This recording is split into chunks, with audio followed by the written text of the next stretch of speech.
So apparently we're starting this week's video in the exact same place and position that we started last week's video. We're back at the shops. If you saw last week's video, you know the drill. I need to get all of my pictures printed that we're gonna go through. I saw your comments. We're gonna go a little bit slower with the pictures this time so you can really see them properly. We're gonna get some food, and without a doubt, one of the strongest themes of the last 5 years has been spending time with family. So it was only right that today I had coffee with my mum. But if you didn't see last week's video, then in just a couple of weeks, I turn 30. And today we're gonna be reflecting on how I spent the last 5 years, on what 25 to 30 looked like for me, all the big lessons that came out of those years, and some of my favorite memories so that I can kind of immortalize them on here and just make sure that I can take all the learnings that I possibly can into the next decade from my 20s, which honestly is just, it's such an incredibly formative decade, isn't it? If you haven't seen last week's video, go watch that. That's 20 to 25. And today we're doing 25 to 30. Anyway, I'm gonna jump out the car. I need to go meet my mum. We're gonna get these pictures printed and then we're gonna head home and look through everything together. It's crazy how much the experiences of those years mirror my energy going into these vlogs. I just feel so much more confident with this one. I was so apprehensive about 20 to 25. I was just so much more insecure in those years than I was from 25 to 30. I think all of my self-assurance started coming out between 25 to 30. And I just feel so pumped to look back at these 5 years, even the hard parts. I just feel like I had more tools in my belt to tackle the hard parts. So yeah,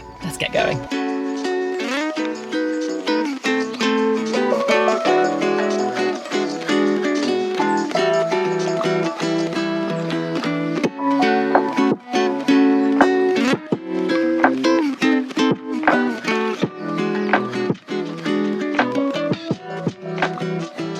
Okay, we are back. Photos have been secured. That was such a nice trip. Me and my mum just did like a bit of window shopping. It's all we ever really do when we meet to go out for coffee. We also successfully got all of the photos printed. I got so many this time. I did not mean to get that many photos printed. We were stood there by the thing printing them all out for a good 20 minutes. And I also got some food bits, which I'm gonna show you in just a second. But I wanted to say to the lady and her mum who came up to me and said hello when I was in the car park with my mum, thank you so much for coming up and saying hello. And as soon as you left, I felt so bad because I realized I didn't ask you your name.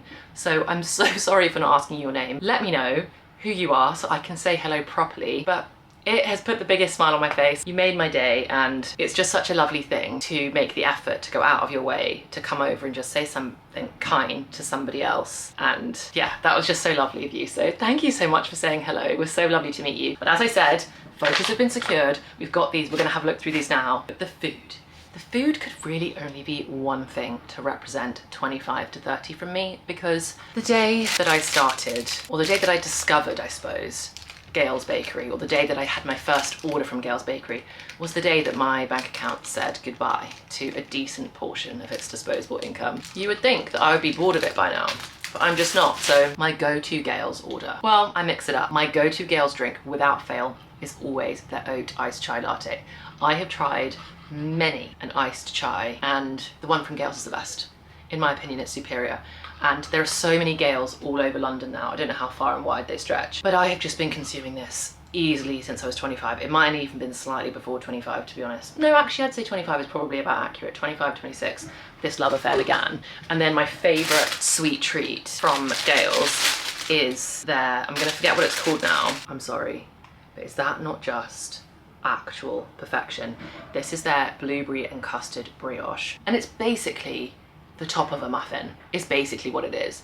It's brioche bread, there's custard in the middle, there's like warm gooey blueberries in here, and then it's got like this like muffin crumbly top thing. It's one of a kind. It is so divine. I cannot tell you. I'm gonna have a bite of it now, but we're not gonna eat the entire thing. Okay, take it back. We're gonna have 2 bites of it now. I'm a texture girl. Like, I love great texture in food. That thing has it all. And balance of flavor. You've got like creamy vanilla, zingy blueberry, like spongy brioche, velvety gooey custard, crumbly biscuit on top. Oh, it's so, if you're ever near a Gales, just get one. You won't regret it.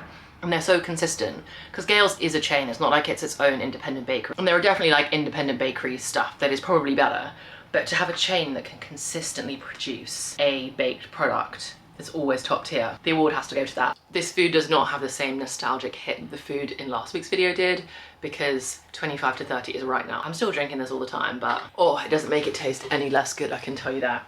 Okay, let's get into the fun stuff, because we're officially gonna start having a look at these pictures. I also wanted to show you, I officially got myself a photo album. I actually found this one on Amazon in the end after feeling like for weeks I've been looking for one, and I think I'm gonna get a couple of these. They come in slightly different colors, but it's got like a natural linen, I don't know how well you can see the texture of it, but it's got a natural linen cover. It's got 60 pages, so it's got quite a lot. Even came with a little pen with it, which is quite cute. I think it was 20 quid from Amazon or something. I'll definitely link it because it feels like it's good, you know, I'm happy with it. Anyway, I think I'm gonna fill this with the photos from the entire decade. So I'm gonna do all the photos I've got from this video and all the photos from the last video.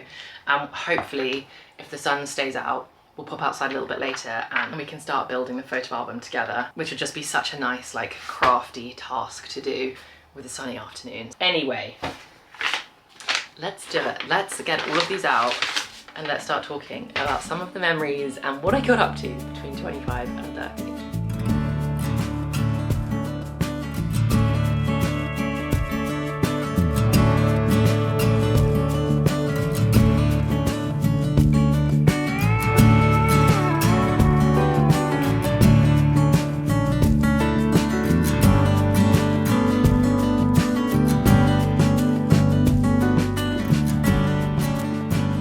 Okay, let's talk about it. I feel like I have so many pictures here, which is so nice. And honestly, they all make me feel so good. Like, I love reflecting on who I was in all of these pictures.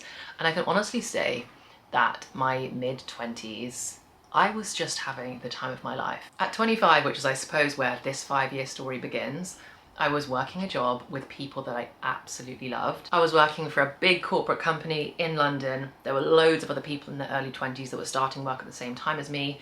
It gave me an opportunity to make new friends, so many of which are still like my absolute best friends in the world now. And I felt like I had finally found people that were more my speed. Like I mentioned last week, I think for me, my university years were filled with a lot of insecurity, feeling very out of place, feeling like I didn't really know who I was, I didn't really know who I wanted to be. And I spent time at university kind of flip-flopping, kind of trying on different versions of Ellen, seeing which one would stick. And then I feel like around the 25 mark, I realized that the version of Ellen that I'd always been was a great version, and I was fine just as I was, and I was meeting people and working with people that accepted me just as I was. So honestly, work was like such a big source of joy for me in those early stages. So 25, 26, those kind of years were a lot of time with friends, and actually this was so nice to look back on because I did way more like kind of partying, socializing than I thought I did during these years, but just in a way more like comfortable way. And I don't really know how to describe that. I think by this point I wasn't drinking in excess to the way that I got carried away doing a little bit at university. I'd learned my own limits. I learned what kind of night out made me feel good and what kind of night out did not make me feel good, and the types of people that I truly wanted to spend my time with. This is a picture of me and my two childhood best friends, actually. This is Hayley and Holly, and Holly's actually getting married in a few months and we're so excited, but this is a picture of us out in London. This is actually at, I think it's the Pergola, I can't remember which one, I think it's the Paddington one. It was such a fun place for us to go. Yeah, and this is another one with me and my friend. This was at my friend Sheila's flat before we went on a night out. This one is actually so nice because, don't tell them, I don't actually think that many of my friends watch my vlogs like week on week. I think they kind of dip in and out a little bit, but like this is a pretty good selection of my bridesmaids. I haven't asked any bridesmaids yet, but this is such a fun picture of like me and not all of my favorite people, but a good group of my best friends. And this was my 25th birthday, and I love the fact that all the women in this picture are still my very best friends now. I also then went on my very first girls trip. Part of it makes me feel sad that it took me to 26, 27. I can't remember what year we did this. 2019, so I was 26. Part of it makes me feel sad that it took me till 26 to do my first girls trip, but it is what it is. And me and Sushila and my friend Holly went to Dubai, and we had the absolute time of our lives. This was us out at a club together.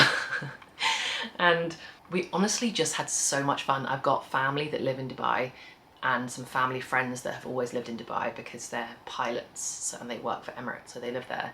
So we kind of had connections there and friends there, and I've been going to Dubai. I actually haven't been in a while now, but I used to go every single year growing up because my uncle lived there. And again, this is another one of me and Sheila in the pool. So we honestly just had an actual blast. I cannot, like, it was just everything I could have ever dreamed of for a girls trip and more. And it was one of those things that I'd always fantasized about how fun it would be to go away with a group of girls and to get to do it myself, and for it to just like live up to every expectation I had tenfold. It was just amazing.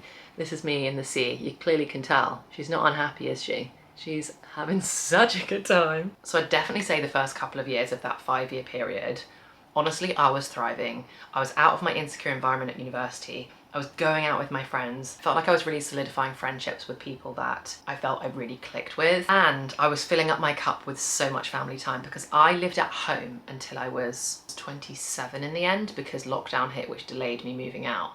But I lived at home when I left university, so I came home from university and just lived at home during all that time, which I wouldn't change for the world. I love my parents so much. I love my dog. I can't say even more, can I? That's not allowed, but the way I love that dog, he's a part of the family. Obviously I don't love him more than my parents, but I do love Barley so much.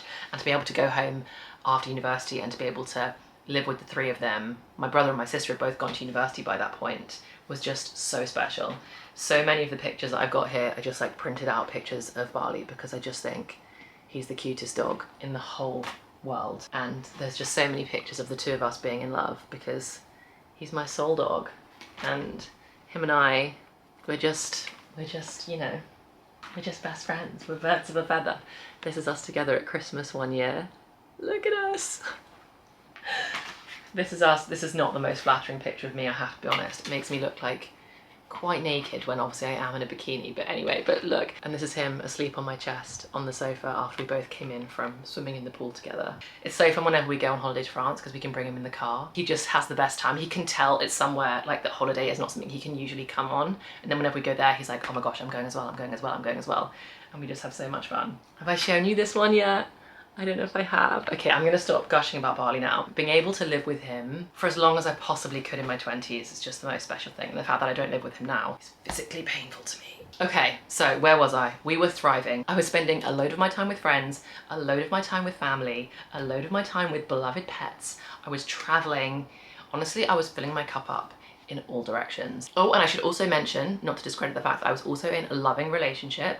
I was in a relationship that I was so happy in, and my boyfriend and I were thriving. Everything was going so well, which maybe I should have known. No, I'm not a pessimist like that, but things were going too good. Maybe it was about time the castle started to crumble, I don't know, but slowly but surely the realities of life started to creep in. I grew up so fortunate that I had really, really strong relationships with a lot of the older generations in my life, so lovely, lovely, lovely relationships with my grandparents and my grandparents' siblings and my grandparents' friends, and being around older generations is always something that I loved, and spending quality time with them was always so amazing. And everything in life is a double-edged sword, so obviously being blessed with that kind of community around me then means that when they started to pass away, there was then a lot of loss. And I remember turning to my sister one year and being like, can you remember the last year that we had that we didn't have at least one funeral?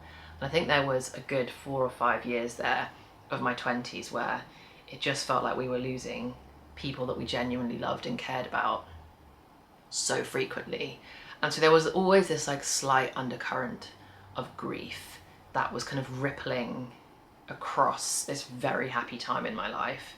And it started to accumulate, I suppose, and worsen the stronger my relationships were with the people that were passing away. So that was slightly bubbling. I also then started to feel less creatively challenged at work, and I think I'd spent a huge portion of my entire life, I suppose, suppressing my creative side.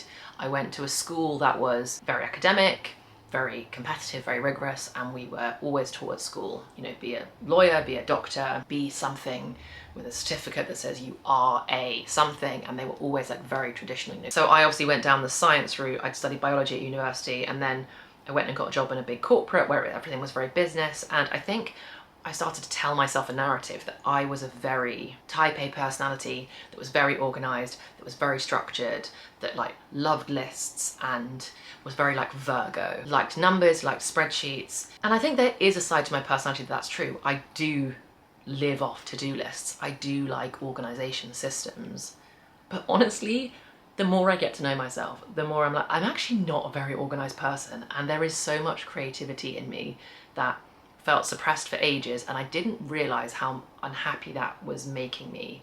And it was a very subconscious thing where I was like, I can't understand why I don't like my job, because I did like it. And when people would ask me whether I liked my job or not, I felt so confused by my answer, because I was like, I love going into the office, I love the people that I work with, I love sitting in a meeting and being able to like take control of a narrative and pitch to clients and feel like I was talking about important topics with important people, and there was so much about that that gave me such a thrill, and I loved it. And there was also a part of me that was like, I have to get out of here because there is something missing and it feels huge.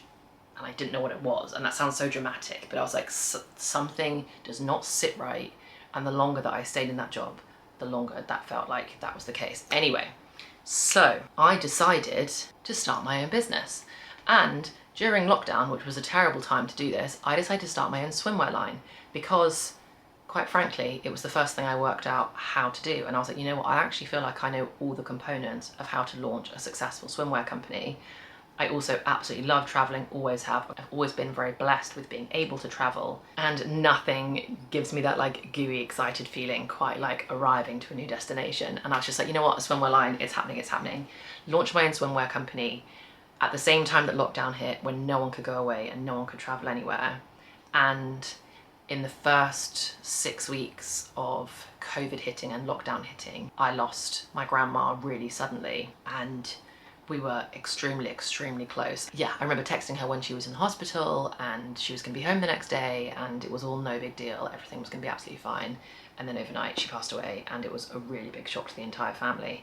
And I ended up pouring myself into this swimwear business too aggressively. It consumed my entire world. And long story short, too many things crashed on top of me at once. I'm probably not explaining this in a very clear-cut, linear way, but on top of losing my grandma, COVID hitting us, and all of like the mental stress that that put on everybody, and trying to launch a business, I was also trying to move into my first home. So my boyfriend and I had bought our first home together. It needed so much work. It was an absolute hole, I have to be honest, but we could afford it, and it was in an amazing location. That was such an exciting, this is actually a picture of me the day that we got the keys, and it was such an exciting time. I was so unbelievably happy to be doing something that I felt was like really grown up, like buying my first home. It's just such a massive milestone moment. And I feel like I've got a picture somewhere here of the degree of building works that we did. And this actually is not in my 10 lessons learned that we'll get to in a minute, but oh my goodness, would I never recommend that if you buy your first home, it's also a renovation project.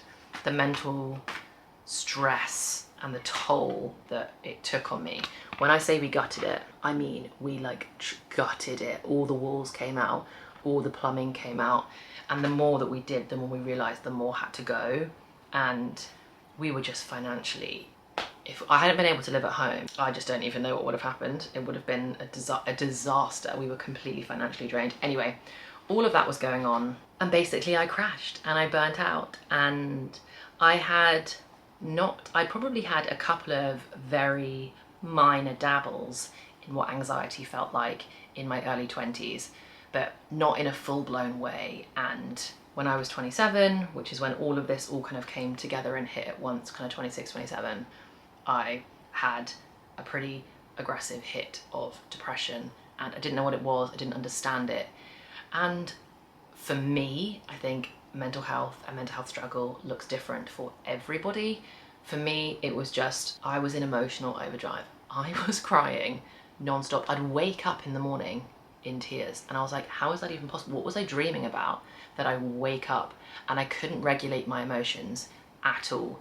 It ended up at the point where I was in meetings with clients and I would just burst into tears for seemingly no real reason, to the point that I had to take time off work, and they sent me off work for a period of 6 weeks, I think it was, or something like that. And it was so hard, but it was unbelievable how much I learned about myself during that time. That was my first experience of having therapy as well. I then had therapy during that time. To be honest, I know everybody's experience with therapy, if you've ever had it, is all very different. Speaking to somebody who has an outside perspective, even if you don't think they're going to be able to help you, it's so, I can't recommend it enough.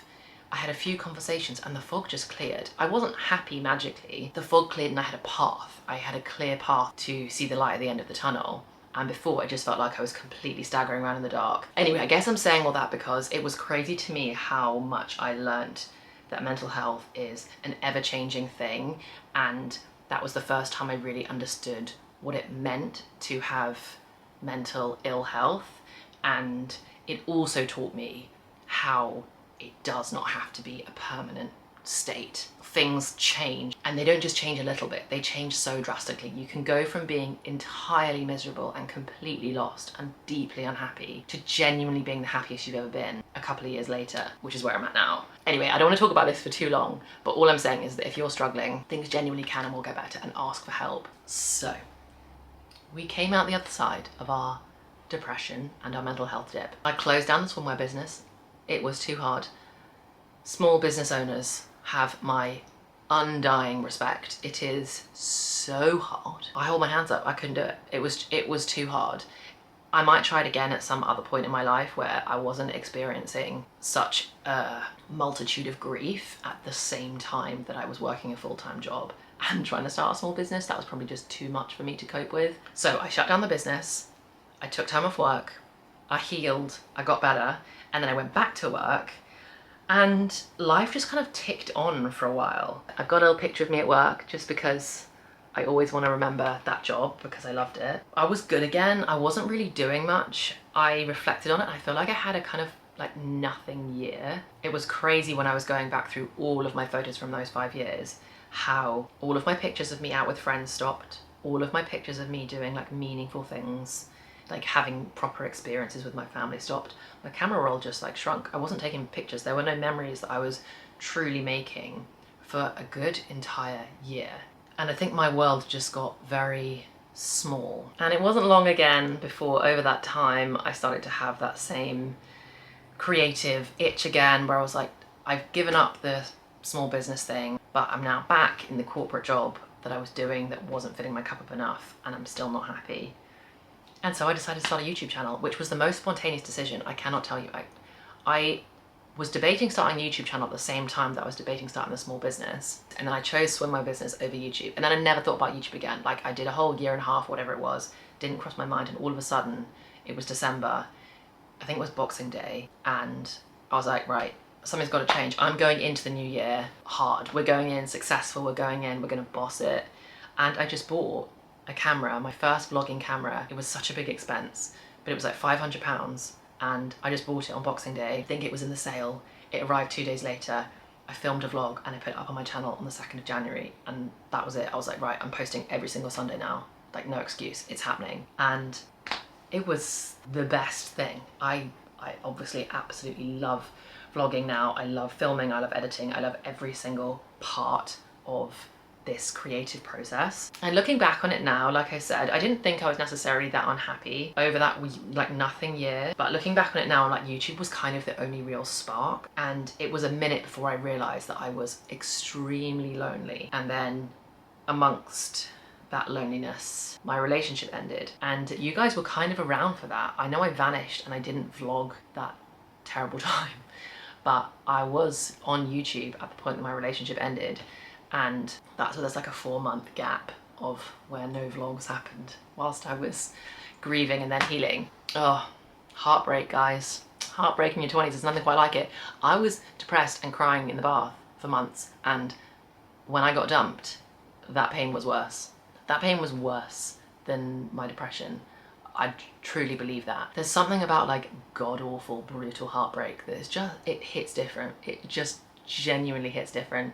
So I was in the relationship for 5 years. We were so happy. Well, I thought we were so happy. And I can honestly say I was so in love. I was so happily in love with this man.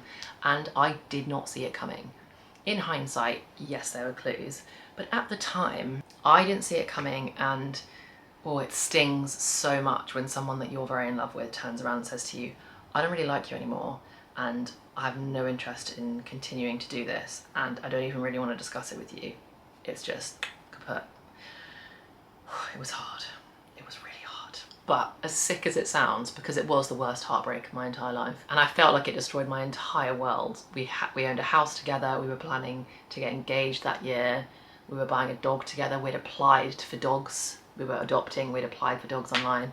Anyway, as sick as it sounds, I've never been more grateful to an experience in my entire life. The way that heartbreak teaches you about yourself and about life more than any other experience is insane to me. I learned so much about myself, and they're like the most important things and the most self-affirming, like life-affirming things that I've ever learned, and they all were learned as a product of that breakup. I had to learn how to love myself. I had to learn how to choose me, even if other people don't choose me.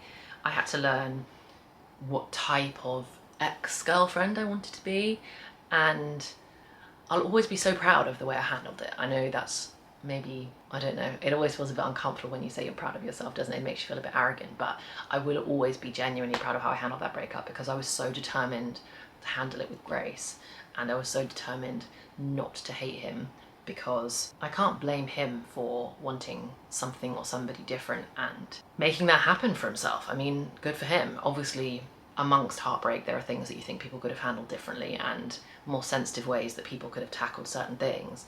But I think heartbreaks are messy no matter how you cut it, and he was probably doing his best, having to do something really hard, like ending a 5-year relationship with someone that doesn't see it coming. He was probably just like desperate for me to be on the same page and be like, can you just agree? And I was like, no, if you're dumping me, you're dumping me, dude. This is your call. You got to do the hard thing. If you want to do the hard thing, I'm not going to like clap along with you. But I totally respect that would have been super hard for him as well. So I'll always be proud that I just tried to handle the whole thing with a lot of love, because breaking up with him, I mean, eventually it gave me Cameron, who is just an angel and the best thing in the entire world. So fast forwarding through a breakup, I cried a lot, obviously we're unhappy, all the good things, learned how to push myself outside my comfort zone. I cannot recommend more highly, when you're in the depths of heartbreak, do crazy stuff that you'd be way too chicken to try when you're not heartbroken. For example, when I was in the depths of my heartbreak, I went to a CrossFit class, and I cannot tell you how un-me CrossFit is. And the way the CrossFit community absolutely terrifies me, because they're all so fit, fitness fit, and I am so not. I can't run 5k, and learning to run 5k is like climbing Everest for me. And I went with Sushila, my friend, who is super, super athletic. She dragged me to a few CrossFit classes, and she was like, are you actually gonna come? I was like, yeah, can't be any worse than how I feel inside. Might as well just put myself through more pain. And I had the best time, and I discovered all this cool new bravery about myself, and how even when you're unhappy, you can do hard things. Or I could almost do more hard things because I was unhappy, and it was such an empowering time. And then, you know, relearning, I was like, you know what? I'm great. There's no reason why somebody wouldn't love me and choose me, and having to become a hype person for myself. Give myself those compliments, make myself feel hyped. I also lived alone for the first time, and I think a lot of my friends and family were worried that I'd be really lonely. I had the best time. I mean, I vlogged the whole time. A huge portion of my channel has been me living alone, and I had the best. I loved living alone so much. I just had the best time. Everything was on my schedule. I made the call about everything. What TV to watch, when to watch it, whether I could eat on the sofa, whether I could eat in bed, what to have for dinner, whether I could have 2 ice creams instead of 1, who I wanted to invite round and when, whether we were staying up late, whether I could play music late, whether I could go to bed at 8 p.m. if I wanted to. Honestly, it was just such a riot. I know we don't all have the opportunity to live alone, because everybody has their own stories, but if you have the opportunity to live alone but you're a bit nervous about it and you're not sure if you want to do it, do it. I absolutely loved it. And then eventually, honestly, I just felt so excited about getting back out there and meeting fit boys and going to kiss people, and I had not been on a date in 5 years. In fact, I hadn't been on a date ever, because before that I met my previous boyfriend at university, and then my boyfriends before that, like, I met at school, and you meet them in person. And then I met Cameron, and he's just an angel, and we just had like a whole twin flame thing right from the get-go. I had just convinced myself that men and women are just like fundamentally very different, and Cameron and I just think the same, and it was so spooky to me. Even from our first date, I was like, this guy is the same as me. We think the same things, we have the same values, we approach things the same way, and we might like slightly different things. Like, the boy loves running, I really do not, but fundamentally, like, in here we were the same, and it blew my mind, and I could just seal the deal like straight from the get-go. There was just like no way around us being endgame. I couldn't afford it even if I'd wanted to. And then the last couple of years, I mean, there's almost no need for me to recap it because you guys have been here. I've left my corporate job. I'm doing this full time. It is the most fun I have ever had at work, ever. It doesn't feel like a job to me. I am working harder than I've ever worked before doing this, without a doubt. And it's the most fun I've ever had working. The only thing that's a bit of a bummer is the salary slash, and I do think there's a bit of a, this is a total sidetrack, and I might do another video on like my reality of being a full-time YouTuber if you'd be interested, but I definitely think there's a slight false perception online of how much money people on social media make, because definitely there are big rollers, I'm sure, but I make way less money now than I did at my corporate job. Way less, like 2/3 less than what I made in my corporate job. So working in the corporate world has its perks, and like I said, I am so not averse to going back to it because I genuinely enjoyed it. But for right now, the creative fulfillment I get from doing this, oh, it's so good. I love it. Okay, I'm gonna stop talking now because we haven't even got to the 10 lessons yet, and I do want to go through those because they're good ones. But that is a pretty meaty recap of the last 5 years for me. There are so many more pictures here that I haven't showed you that I would love to show you, but I honestly couldn't show you them all because I've already prattled on for so long. Oh, this is a good one. This is a picture of me in Corfu, which I did actually do a little vlog. I think it was like a June monthly reset when I was in Corfu, because me and my ex had planned to go on this holiday together to Corfu. He then dumped me, so he obviously wasn't going, and I decided to go anyway, which I think all my friends thought that I was slightly crazy that I was going to go on a romantic couples trip by myself. But I decided to go anyway, and I went on my first ever solo trip, and I absolutely loved it. I did cry because I was sad, but I was also having the very best time, like just feeling so independent. I was like, I'm on holiday in Greece with the money that I earned. I read books at dinner every night. It was just lovely. It was so lovely. So we're gonna change location. I wanna get all of this stuff into the photo albums, and then I'm gonna talk to you about the 10 things that I learnt and try and summarize that whole massive waffle into something a little bit concise. But yeah, thanks for listening to me recap the last 5 years.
Okay, I'm gonna have to show you the finished product of this in another vlog, because honestly this is gonna take me hours. Like, I fully want to take my time with it, and I want to get really artsy with like a lot of the annotating that I want to do and stuff like that.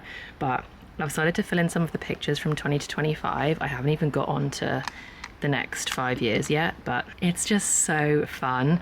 I honestly don't know if I've ever made a proper photo album, like maybe once or twice in my whole life, but I want to do this for every decade and every 5 years. This is just so nice. I'd even love to make one, just like one for every year. This is going to take me a couple of weeks to do it properly nicely, but currently I am sat by the river. The sun is not quite starting to set, but it's on its way down, and it's such a beautiful evening, and this is just such a lovely evening activity. This is your sign. If you haven't scrapbooked in a while or made a photo album in a while, now's the time, guys. This is so fun. Good morning, it's now the next day, and we finally get to try and summarize all of the stuff that I said yesterday. I was reflecting on it this morning and I thought to myself, gosh, I really hope some of that made sense. And I managed to explain those experiences and memories coherently, but anyway, now we can somewhat summarize them slash Some of these aren't entirely related, but these are the 10 things that I learned from 25 to 30. Like I said earlier, if you want to see the 10 lessons that I learned from 20 to 25, go watch last week's video, because the idea is that at the end I've got a full complete list of 20 things I learned in my 20s.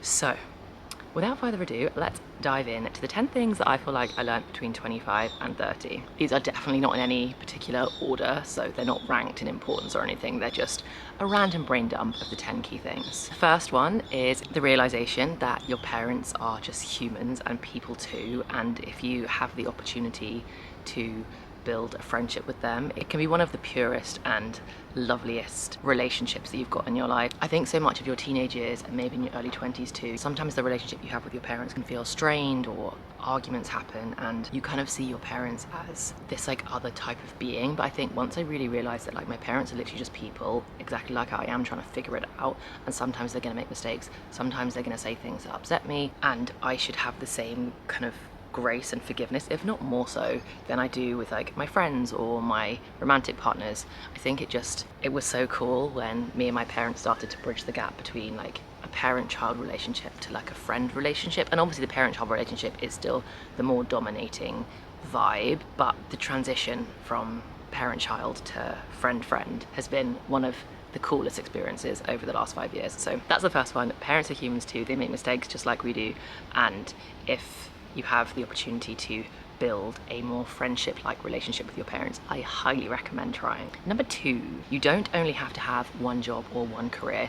I know this sounds crazy, but this was such an aggressively strong realization for me when it clicked that I didn't have to have this like career ladder progression in one industry or one field and just like climb the rungs for the next like 20, 30, 40 years of my life from when I start my first job when I'm 20. It can change, and to be fair, I don't know whether that as a realization is more rooted in my particular generation. I feel like millennials / slightly Gen Z were in this weird transitional time where the older generations did follow a more traditional career structure. The younger ones like Gen X, and I don't even know where we're currently at with what generations we've got, but where like the prolific nature of there's just so many different types of jobs that you can have. I feel like that's more of a thing now, whereas I don't know, for me over the last 5 years, realizing that I don't have to follow this same career structure that my parents did, and if I want to do corporate London for a bit and then I want to do something super creative and then I want to go back to it, or if I wanted to start working in one industry and change to another, like that's okay. And the job that you start in doesn't have to be the job that you do forever. That might be one that's like really obvious to so many people, but I feel like the freedom that I felt when I acknowledged that for myself was so cool. And now I just feel like I have way more flexibility and options in what I choose to do with my life and when, and I can carve my career around the specific times in my life. So yeah, you do not only have to have one job or one type of career in your lifetime, you have the flexibility to chop and change if you want to. The next one is follow your passion. Expressing creativity feels so good. Identify what things bring you joy, identify what things make you feel that excited spark, and go do more of that thing, whatever it is. And I think some of us are more creative than others, but even if you think that you're not a creative person in any way, I bet you are to some degree. I just feel like everybody has it in them, whether it's music or film or television or art or scrapbooking or ceramics or crocheting, whatever it is. I think leaning into creativity every now and then, to me it kind of feels like play, like it's playful and it's fun and it's joyful, and it almost feels kind of like childish in some ways, but I just absolutely love that, and I think it brings a bit of like levity and lightness to life. So follow your passions, expressing creativity, it feels good. Okay, next one. Romantic love should feel comforting, peaceful, and easy. Don't tolerate toxicity by disguising it as a passion. I feel like this one is really just saying don't settle romantically, and it's so hard because in my previous relationship, it's not that I was necessarily settling because I didn't know that that's what I was doing, but I think if you've got high standards, hold them. And if you feel like your romantic love at the beginning is hard, I know that long-term relationships are hard and they do take a lot of work, but I think in the beginning, I do believe fundamentally that in the beginning it should feel easy and it should feel joyful and it should feel fun, especially before a lot of the more serious and like big chunky challenges come your way as a couple. Like, I am under no illusion that children and the pressures of life can put a strain on a relationship, and you have to work really hard to keep things strong and fun. But at the beginning, it should be fun. And if you're starting a relationship in your 20s and some of it just doesn't feel very peaceful and very easy, you deserve a love that feels peaceful and that feels easy. And I think in your 20s especially, I know that I've done it a couple of times. I know my friends that have done it, and they say that their love or their relationship is passionate, and I'm like, that's not passion though, it's just toxic, like screaming at each other and fighting all the time. It doesn't mean that your relationship's full of passion. You can have passion and peace that coexist, and it feels so good when you find that combo. Okay, the next one is practice being vulnerable. It is a true superpower that will help you connect with people. For me, when I first realized the power of vulnerability, it honestly slightly knocked my socks off. Whenever I meet new people, I always try and offer up something about me that is slightly vulnerable or just slightly personal, because I think it creates this comfortability between two people, whether you're strangers or not, where it just shows you that, like, the barriers can be down here, we can be honest with each other.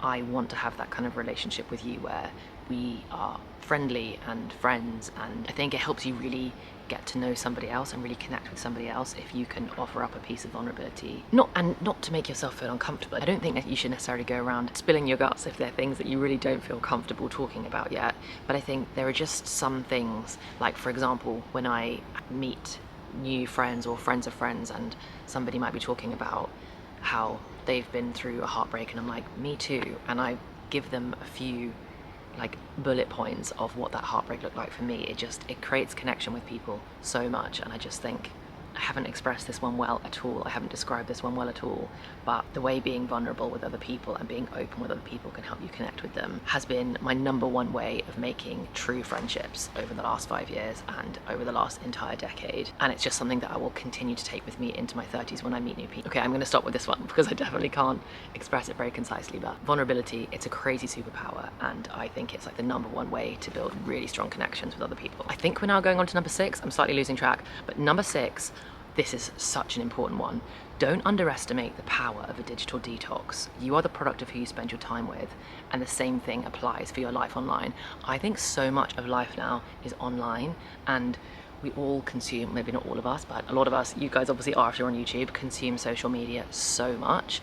And I was always taught growing up that you're a product of who you spend time with, or you're a product with the 5 people that you spend the most time with, or something like that. And over the last 5 years especially, I have been applying that rule to my online life as well, and I'm really trying to be mindful about the content that I consume online, and I'm only following or subscribing to accounts that make me feel good, or that I aspire to some elements of their life, but in like a non-threatening way, like it doesn't make me feel bad about myself. If you haven't done a digital detox in a while, I highly recommend it. Go through all the people you follow, go through all the people you subscribe to, and start culling the ones that don't make you feel good or that don't bring you active joy, because I think the online world could get so loud, and the way that I have become more self-assured and just feel more peaceful in myself, having curated both the people that I spend time with in my physical real life and the people that I spend time with in the online world, I just think it's a seriously powerful thing. Don't underestimate the power of a digital detox. Okay, number 7, learn to be alone and love your own company. Once you master loving being alone, you'll have the ultimate weapon against loneliness. Now, I'm not saying that if you learn to love to be alone, you'll never feel lonely again, but I do think that when I lived alone and I had to practice being alone a lot and genuinely loving my own company, which is not the easiest thing to do, but when I learned to really love my own company, the way that loneliness has been such a minimized factor in my life. Like, I genuinely don't experience that emotion really anymore.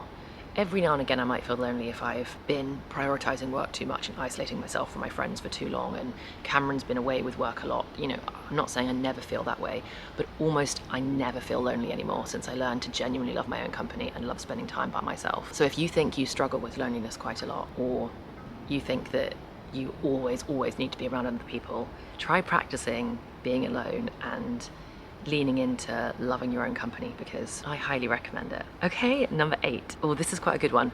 Nothing feels as empowering as building your own financial security. I think I didn't talk about this enough in terms of my memories going through the pictures section of this video at all, but definitely one of the things that I'm most proud of in my 20s, and one of the coolest things I've done for myself, or the coolest thing I've done, to be honest, I'm happy to give it that big of a title, is building my own financial security. And I wouldn't say I'm like 100% financially secure. I haven't made enough money that I can live off my savings for a lifetime, but getting a job, working hard, earning my own money, and not needing to rely on anybody else, whether I'm in a relationship or whether my relationship ends, whatever it might be, has been the coolest thing. And it's made me feel so empowered, to be honest, and confident. And again, it's just like contributed to that self-assurance thing that I'm always trying to build for myself. If you can feel yourself starting to lean too heavily financially on somebody else, just ask yourself some of those questions, like, is there anything I could do to like fend for myself a little bit, so that I know that if things go wrong, I've got my own money to support me. Because at the end of the day, it is important that we have money. We need to pay rent, we need to pay bills, we need to buy food, and knowing that I've got that cushion and I've built it for myself is, yeah, it's such an empowering feeling. So build your own financial security. I think especially as women, I think it's a super important thing for each of us to do. Number 9, I actually should have talked about this way more in this video than I have, but my 20s, especially 25 to 30, and when I was trying to come out of feeling very mentally unwell, practicing gratitude was my number one savior.